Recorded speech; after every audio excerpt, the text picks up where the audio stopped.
তো সুপ্রভাত বন্ধুরা, তোমরা সবাই কেমন আছো? আশা করি তোমরা সবাই ভালো আছো, আমিও ভালো আছি। সুপ্রভাত মানে মেয়েদের কাছে সকাল সকাল ঘুম থেকে উঠে সংসারের কাজ হাতে নেওয়া। তো সংসারের কাজ আমি হাতে নিয়েছি। তো সর্বপ্রথম আজ গোয়ালঘর দিয়ে শুরু করলাম। তো গরু ছাগল সবাইকে বের করে মাঠে রেখে আসার পরে আমি গোয়ালঘরটা পরিষ্কার করে নিচ্ছি। গোবর টবর উঠায় একদম পাউশ ফেলায় ফেলে দেবো, তার কারণ এখন গোবর গাছে ঘুঁটো দেওয়া যায়। তো দেখো, গরুর গোবরও শুদ্ধা আমাদের গ্রামের, আমরা নষ্ট করি না। খরার সময় যখন খরা রোদ্রু হয় তখন গাছে ঘুঁটা লাগাই, জ্বালানি হিসাবে ব্যবহার করি, ঘুঁটা বলি। তো আর এখন বর্ষার সময় এক জায়গায় জড়ো করে রেখে খরা কিছুদিন পরে আমরা বিক্রি করে দেব, ওটা জমির সার হিসাবে কাজে লাগে। তো আমরা কোনো জিনিসই নষ্ট করি না।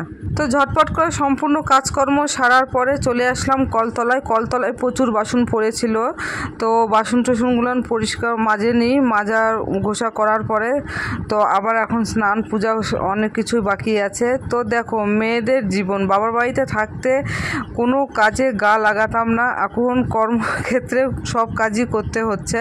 তো যাই হোক, কিছু করার নেই, তো কাজ তো করতেই হবে, কাজ না করলে সংসারের কাজ করবেটাকে। তো ঝটপট করে কাজ সারার পরে ভাবলাম যে চান করে নিই। তো চান করার আগে মা বলছে যে না, একটু চা করো, চা খেয়ে স্নান করো।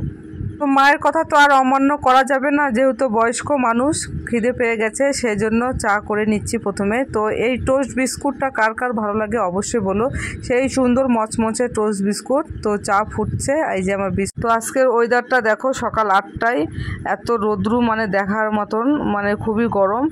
তো চা আমার হয়ে গেছে, তো সবাইকে কাপে কাপে দিয়ে দিচ্ছি চা। তো চায়ের সঙ্গে একটু মুড়ি না রাখলে ভালো লাগে না আমি অন্ততপক্ষে মুড়ি ছাড়া চা খেতে পারি না। তো সবাই আমাদের বাড়িতে বিস্কুট দিয়েই চা খায়, আমি একটু চানাচুর মুড়ি মেখে নিচ্ছি, মেখে একটু খাইনি। তো আরও কিছু কাজ আছে টুকিটাকি, সেগুলো সারে তারপরে চান ধান করে পুজো করে তারপরে রান্নার কাজে বসবো। তো শাশুড়ি মা অনেক বয়স্ক, তো টাইম মতন খেতে দিতে হয়, তো সেই জন্য ঝটপট করে সব কাজ সারি। কিছু খাও চায় না খাও, বাসন তো বের হয়ে যাবে মাজার জন্য, তো মাজতে তো হবেই, তার জন্য কি খাওয়া বন্ধ রাখবো? তা তো হয় না। তো চলে গেলাম কলতলায় বাসন। তো আমি আর দুপুরের পরে কোনো ভিডিও নিতে পারিনি, তার কারণ চরম রোদ গরম। তো তার মধ্যে চলে আসছিল আমার বাড়িতে কিছু আত্মীয় স্বজন, তো তাদের সঙ্গে গল্প করতে, খাওয়া দাওয়া কাজকর্ম সারতে অনেকটা সময় হয়ে গেছে। তো বিকালে সবাই চলে যাওয়ার পরে এই যে আমি একটু আম নিয়ে বসছি, আমাদের গাছের আম, তোমাদেরকে অবশ্যই দেখিয়েছি যে আমাদের গাছ থেকে আম নামানো। তো গাছের আম সত্যি, গাছ পাকা আম এত যে টেস্ট খেতে, মানে বলার মতন না। কালারটা কি সুন্দর, তোমরা অবশ্যই দেখো, এত সুন্দর কালার, মানে বলার মতন না। দেখতেও যেমন মিষ্টি, খেতেও তেমন মিষ্টি। তোমরা অবশ্যই কমেন্ট করো কার কার গাছের আম ভালো লাগে। তো চলে গেছিলাম ছাগল আর গরু নিয়ে আসতে মাঠ থেকে।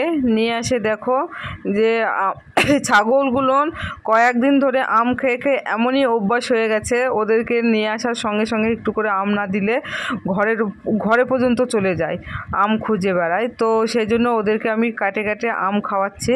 তো দেখো ওরা এত সুন্দর করে আম খাচ্ছে, মানে কি বলবো, একদম বাচ্চার মতন। ছোটো ছোটো করে কেটে দিলে খুব সুন্দর খায়। তো খাক, ওরাও একটু আম খাক, আমরাও খাই, সবাই খাক, সবাই ফল কি জিনিস সবাই বুঝুক। শুধু আমরাই আম খাবো? তো এদেরকেও তো খাওয়াতে হবে। তো দেখো, এদের আম খায় এমন একটা নেশা হয়ে গেছে যে কি বলবো, কাটার সবুর দিচ্ছে না।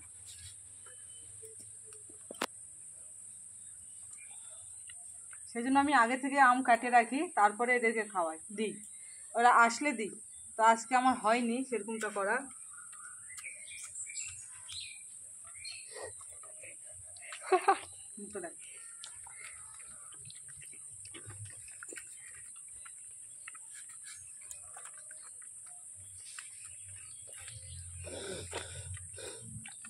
সেই মজা নিয়ে আম খাচ্ছে বন্ধুরা। আর এটা ফেলে দিয়ে দেখিস। তো বন্ধুরা, ভিডিওটা ভালো লাগলে অবশ্যই লাইক শেয়ার সাবস্ক্রাইব করে দিও। আর কি বলবো, তোমাদের পাগলি বৌদি বা পাগলি দিদি যা পারে তাই আনে।